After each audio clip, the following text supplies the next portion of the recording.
Sing us the song of your people. Yeah. Oh. Okay, yeah, that's right. Okay, fine. And howdy again. Welcome to Sneppurrsode 3 of the Where Are We podcast. I am the Orange Cat, and today I'm joined by the Bluewolf, the Redline, and the Gray Dancer. It was pretty good. Best intro I've done Pretty so good. far. It's the first one I've heard, so I don't have anything to compare it to. 6 out of 10. So today we are going to be discussing Howls, more specifically this year with the state of how things are going with the COVID-19 pandemic. How are we going to handle Howls? And this is going to be a little bit of a different take on the podcast because we're going to actually ask you guys for some of your input. We are seeing some of the Howls being canceled across the United States. The Colorado Howl has been canceled.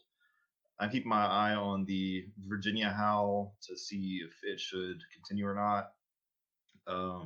We are seeing some conventions like Anthrocon has been canceled. So basically, a lot of the ways that therians are able to meet en masse have been kind of put on the back burner for this year. And we're trying to think of a way to kind of counter that and get people together. And one of the options that we discussed was the possibility of like a virtual howl. So I'm going to kind of open up this discussion for people to give out their ideas, and hopefully we can see where we can take this. Yeah, as far as Zef said, first off, I'll touch on the Colorado Howl being canceled. I got the email from the recreation site that hosts it that all group campsites have been shut down the rest of the year, so that puts a big kibosh on that. And unfortunately, I had to cancel. And as far as moving on to virtual howls, online meetups where we can, hang out and chat and share our stories, spending time with each other, getting to know each other. Obviously, we'd all love to do it in person, but we don't have that luxury right now, that option. I have looked at several places online that could host or be a host for online howls. Discord is one of them that has been brought up, of course, with the voice chats and all that. I have also did some looking into other programs that are more visual as well as have the option of text and or voice chat. Second Life is one of them that comes to mind. It's free to download, to hop on. There's like little microtransactions to get whatever avatar you want to use if you want a specific one. But there are areas, or easily can be areas set up to host a gathering of people around like the virtual campfire, so to speak. I think you were also mentioning that VR chat has an option too that may be something we can look into, right? Yes, I was on VR chat last night looking at the different. So I'm trying to keep like a campfire theme, more of in the spirit of the Howls, and I found several good ones. That the only downfall with those are a limited number of people. I think 24 and 36 respectively for the two worlds that I was looking at. All right, and just kind of for the people who may be listening, I know some people have expressed concerns about possibly accessing this stuff because they've got older computers or maybe don't have the best internet. Which of those two do you think might be the best for someone who maybe kind of falls into those categories?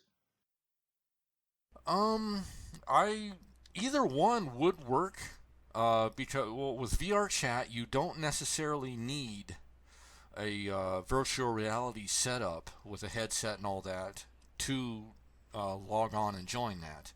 You are able to download that out of Steam and hop onto it from your desktop.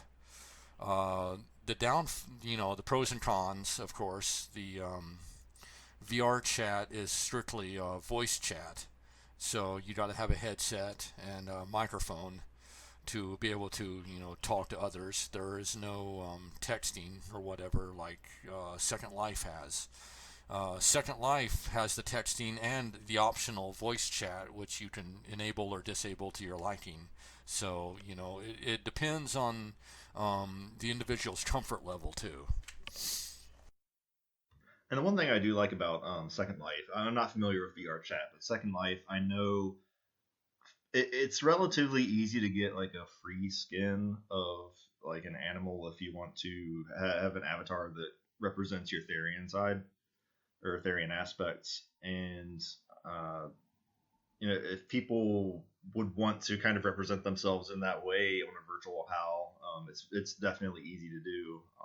It's accessible there.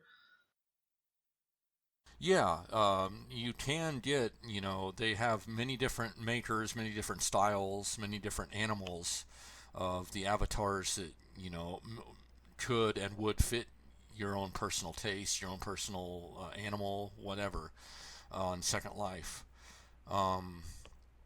The majority of them do cost, and one thing I've been thinking about is depending on the number of people that are interested in this, and if we decide to go for Second Life for an online virtual HAL, I could see what I can do to talk with some of those makers about getting people vouchers. I would chip in and help out with this, but getting people's vouchers for getting the animal avatar of their liking.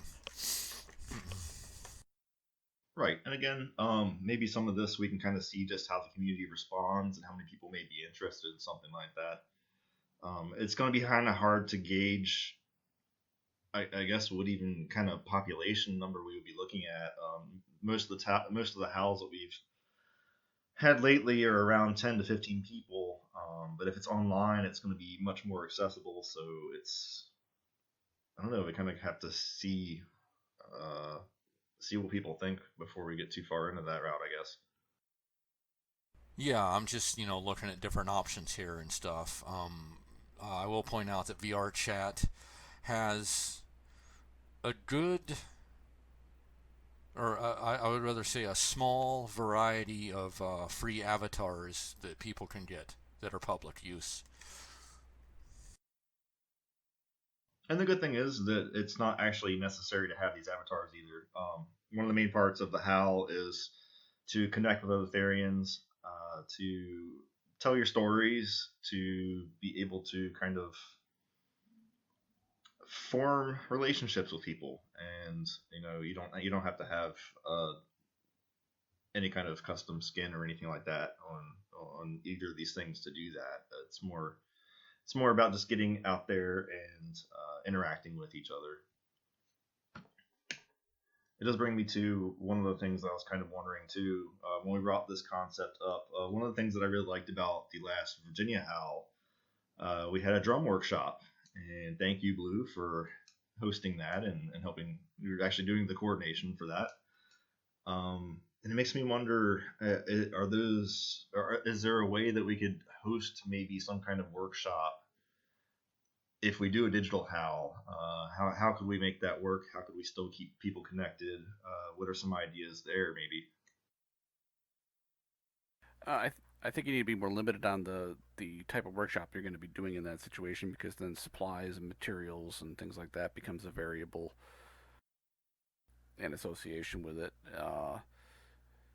Something that's you really would want something that's much more accessible from that perspective. And I'm not, writing workshops, that type of things. Even kind of get some of your thoughts down. I know that can be very helpful for some people. For instance, be it essay writing or anything like that, or myself, I do a lot of prose poetry when the mood strikes me, which is a good way to get some of the emotions out, I guess. That's a good way to put it. but you're more limited. Even if you had video and could show people what's going on, it's just a little more tricky because you don't have the same quality controls, and then you have to make adjustments on the fly, etc., for various things if you were to do something more of a material workshop. I wouldn't think it would necessarily have to be like a material workshop either, though. Maybe like I don't know, not really team building exercises, but things like that too. Like I thought about, is there anything that we can do to kind of get people to explore their humanity a little bit more, and then to have them explore their therianthropy a little deeper in ways that maybe aren't as superficial as we may see on a day-to-day basis, and kind of come out of it with a stronger understanding of, I don't know, where they are in the community, like what role each person plays, what piece of the puzzle we are. It's an interesting idea. There are uh, comes to mind several places on the internet where you can like stream live video or even record something. I've seen a lot of not to get too far off topic, but a lot of there are a handful of furs creating a virtual fur con, and they're talking about streaming panels or workshops, whatever you want to call them. They can go by the same name on certain subjects, certain ideas that they can stream through, whether it be Picardo, Twitch, a handful of other websites or programs that offer this. It makes a good point there too. I did use the word workshops, and maybe that's not the right word, but I know one of the more important parts of Howls was we had like a, not really a set aside specific time, but we kind of had informal time and space for people to share their stories and connect in that sort of way. And like I wonder if it might be worthwhile to sort of set up something that's like a panel, like maybe give people a time frame where if they're interested in discussing a topic, everybody could hop into voice chat or something along those lines, just to kind of give people topics to approach. Yeah, you want to have some sort of structure to kind of help people focus on, I guess, whatever topic at hand would be. Um, I think that the idea of virtual panels makes sense. Doesn't require a lot of resources other than just having whatever software working. Um, as far as like what people can do to at home, I mean, if everybody's interacting from home, everybody does have access to all the sort of supplies and resources they'd be working with normally. Like if they're a writer or artist or doing something handy around the house or cooking. I mean, those are all things that could be discussed or demonstrated in some way. Kind of also lets people. It's kind of an opportunity to give each individual if they are comfortable with it, kind of giving insight into like this is me every day, or this is my sort of regular regular life. Not so much the um, because the house and in-person interactions are good, and those are sort of like little vacations for people, I think. Um, but it's also kind of interesting to see like well, how are they at home? How like what do they do to keep busy at home? You got a very good point there, and I'm trying to kind of coalesce thoughts on that, because you definitely hit the nail there. Because I remember the last few Howls, like it was a vacation for me, and like the following Monday, I'm like, I gotta go back to work, and it's back to business as usual, literally. So you're right. It could give people a better chance to really get a feel for, I guess, almost like the genuine experience of the other people that are attending too. Um, you're going to be possibly more comfortable because you're going to be in your own home environment. versus a campsite, something like that too. Yeah, and also it's an opportunity, I think, to as you said, it kind of feels like a little vacation, and you kind of go back to your regular routine. Um, maybe it can kind of help demonstrate that you don't have to wait until you're at a convention or at a how or at you can kind of like share and express yourself to people on a regular basis instead of just at these as sort of a time. Like I know that I haven't been to the fur cons, and knowing a lot of furs, a lot of them mentioned where they kind of feel like they only look forward to those conventions, and I always kind of interpret that as in like not having enough outlets or not having enough outlets for it, or like enough engagement. I kind of like to use the word engagement. You're not engaging other people during your regular routines or your regular life. It's like you can only do it when you're at the con or you're on vacation. But I think it's, I think it would be, great if it was an off, something came out of it where people kind of saw like, oh, this is something I can do all the time. Right, and that's something I think we discussed in our last episode too. Is that we the community does seem to be trying to figure out how to make meetups and howls and things like that happen more often. And I'm hoping that once the dust settles with all of this stuff, we're going to start seeing that. People are going to understand that it is important to meet in person. And it's really not that hard to try to coordinate some of these things. Right now it is, yes, but really all it takes is a few people who are driven to make something like this happen, and it will happen. So hopefully this does empower people to think of different ways that they can kind of carve out that time from quote unquote reality and do what they need to do to help them out, mentally, or just to kind of let loose a little and bit. something like I think I mentioned something like if it was sort of you had a thing where you had a few people or a dozen people or so, everybody's interacting on whatever platform we're using, and having something like a workshop, but it can be something like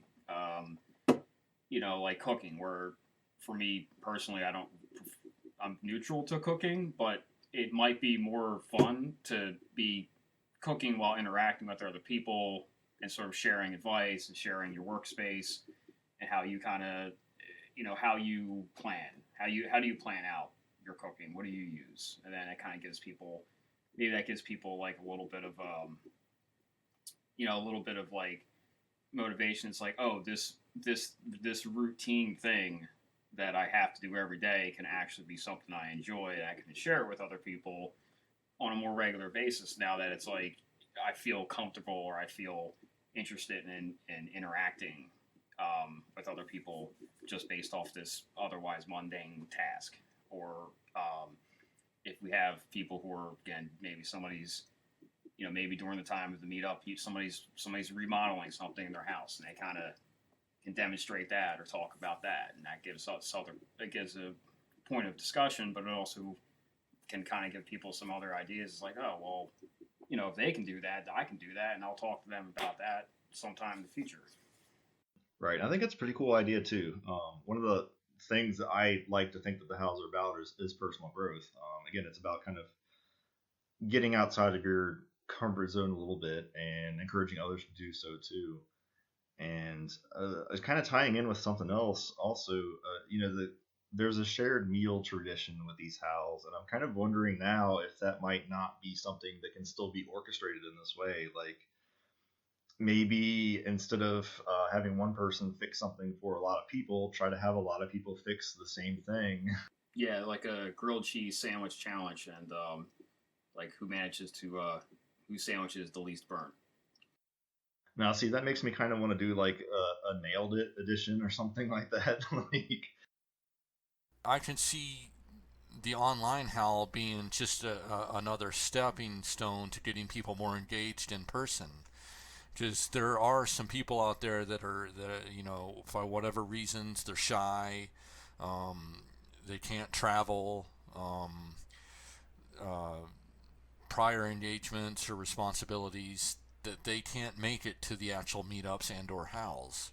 So this online howl will get them, it'll help boost their confidence a little bit too, interacting with others, and maybe get them out to be more active and engaged in the community and with each individual as we go. Agreed, and I think that for some of the people who are more isolated too, this could create a new environment and a new method for communication and meetups that is much more regular. That people get nervous about video chat, even period. But it's becoming so prevalent at this point between Zoom and some of the other things that we've got going on. And I know Google just came out with their own video chat. It's a useful tool to have, and even more so, I'm in the Northeast. Our winters are tough, and you don't get a lot of chances to get out and about during that time. So that could be a way to help bridge some of that gap for the 5-6 months of the year that you may not be able to have an easy access, depending on where you are.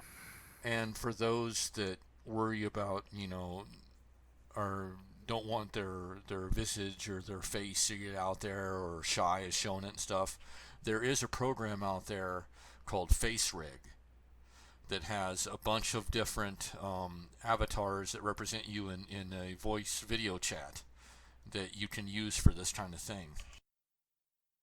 Thinking more on it, I really think that the digital HAL approach is very beneficial because, again, we have a lot of people who have a lot of different personalities and a lot of different approaches, and this would almost allow people to, for those who want to interact entirely by text, they can do so. If they want to do so entirely by voice, they can do so. If they want to do so through an avatar, they can do so. And it allows people to express and connect in ways that seem meaningful to them.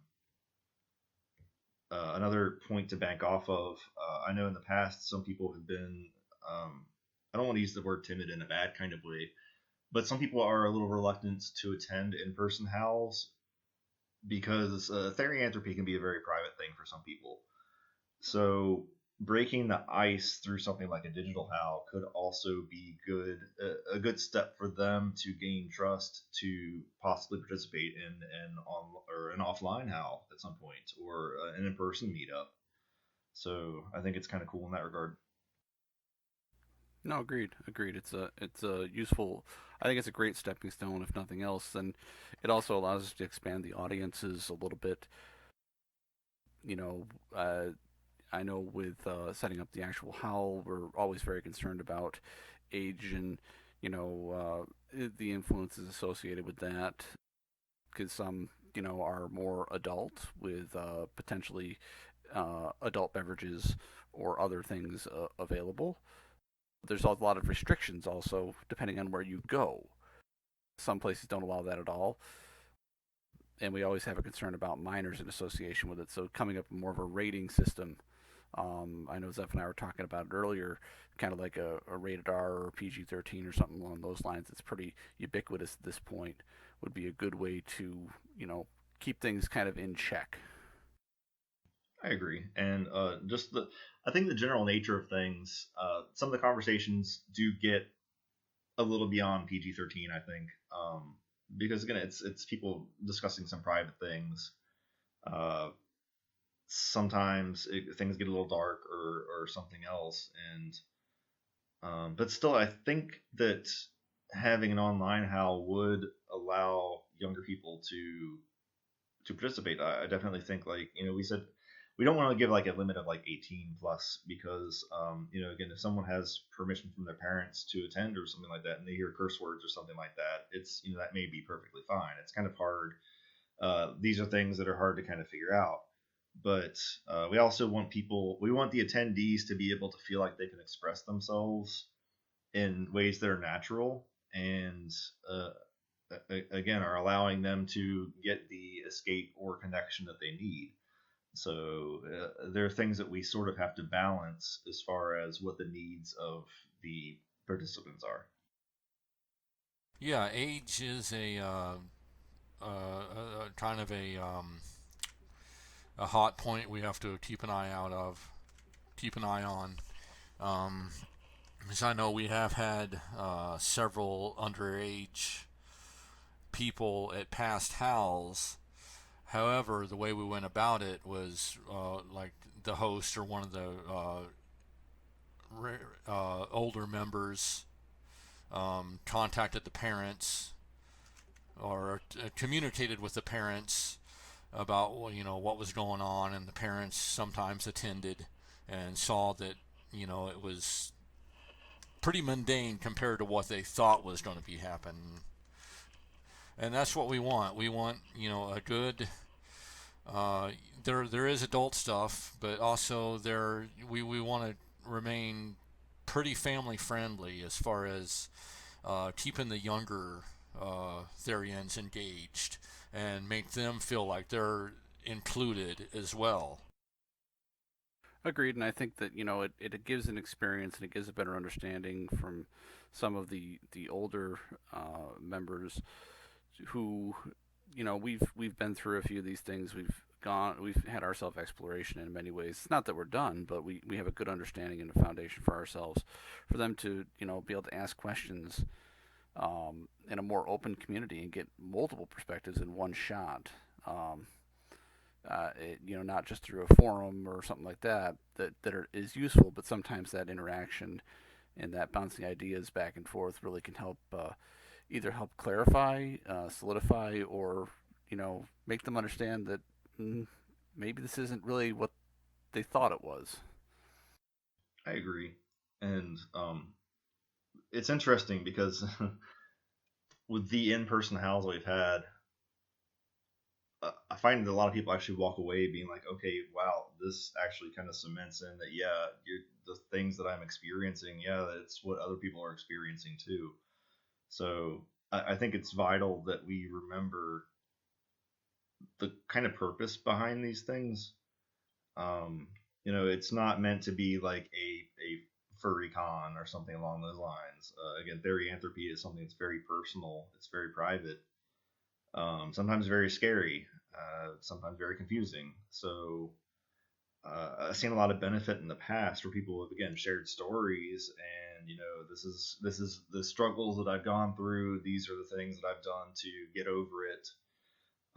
This is the advice that I can offer, or this is where I'm still struggling. It's important for people to be able to discuss these things, and again, I think that the main purpose is to kind of have that in the back of the mind while we go about this. Oh, well, okay. So what do we do about calling in storms? It's all on you. Keep them where you That's are. an individual basis. Don't need more. Don't need fog. Oh, come on, team building exercises. We'll do a trust fall in the fog. How's that sound? Yeah. Um, One thing I'd like to highlight too, though, is that again, this being an online thing, it might allow people from different branches of the community to contact each other.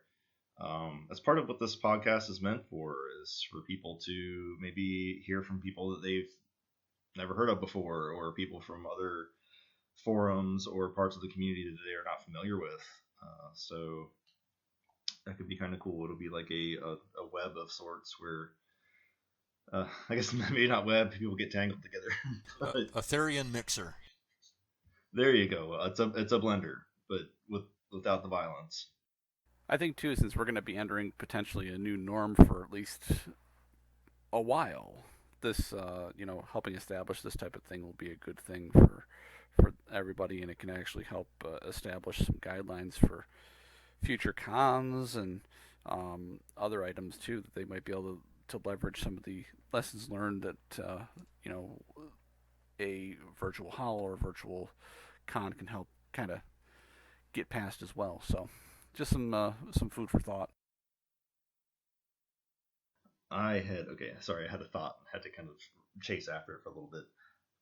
One of the I'm kind of hitting the community standpoint again, and one of the big things that I've liked about the howls that I have hosted is that we've also had some non-therians included. So, like, my mate is not a therian, and I think it's important for him to also hear these stories and also give his perspective because it broadens the understanding of therianthropy and it helps us not feel so isolated from those who don't experience it.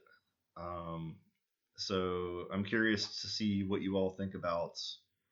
Uh, naturally, we still want most people to attend to be Therians, just like the in-person house. But how do you all feel about having, if someone does decide to have a non-Therian friend attend online with them just to see what it's about and to learn? Wouldn't phase me any.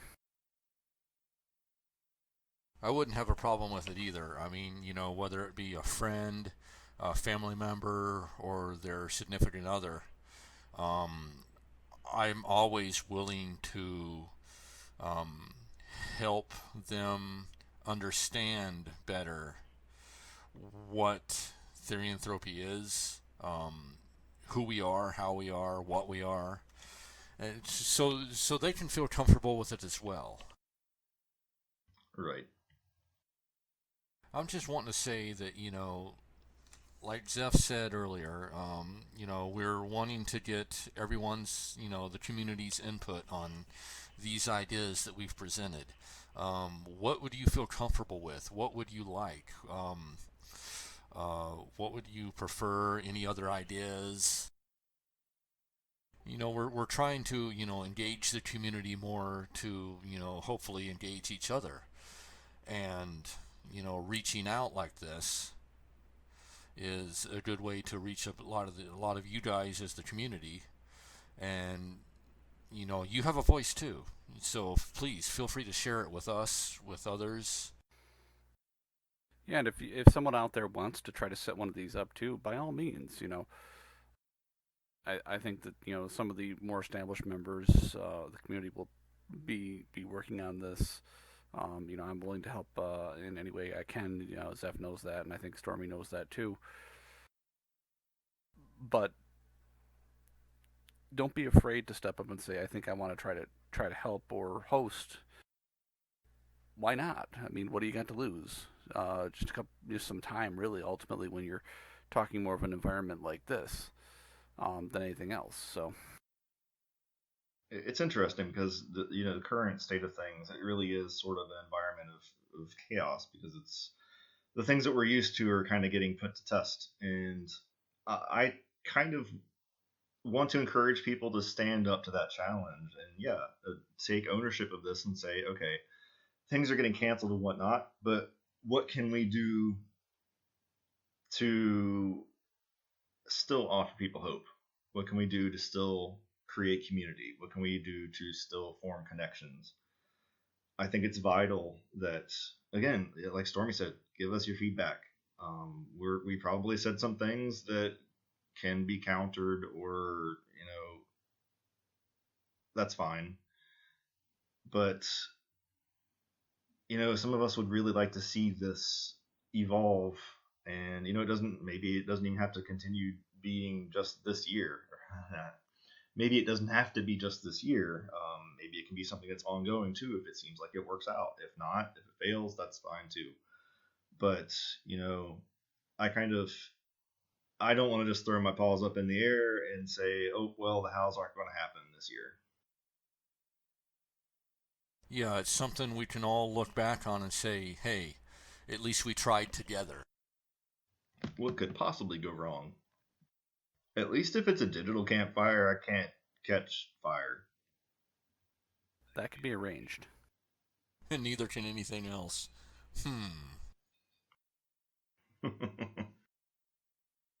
Any last thoughts, Stormy? I think I've said all I feel I need to say. But can you sing for us? No, I cannot. the song of your people. Come on. Bad Badger Romance. I want your mug. Mug. And now we've got that recorded forever. Ah, drat. Thank you, Craig. All right, well, if there is nothing else, I am going to go ahead and start wrapping up. I want to thank everybody for joining. Again, we had Bluewolf, Redline, Stormdancer, and myself. I always forget my name. That's okay. And we look forward to hearing your feedback. And feel free to give us some of your insights as far as how we can progress with this. We don't have anything set in stone yet, and again, we're just kind of looking for ideas right now. So, what I will do in the description of this podcast / video is the Where Are We podcast actually does have an email address, so I need to start using that. So if you have any feedback, if you don't give it directly to either the podcast or if it's on YouTube or something along those lines, you can feel free to email it to us, and we will try to I'll try to figure out better ways of letting people get in touch with us. Sounds good. Don't forget to howl at 8 o'clock. Yes, howl at 8 o'clock every day, even after this is all over. Yes, I want that to continue being a thing. So just remember, folks, therianthropy is the thing that'll get us through 2020. Ah, woo. Meow. Ow. All right. Well, thanks for joining us, and we hope to talk to you soon. The end. Okay, we're done.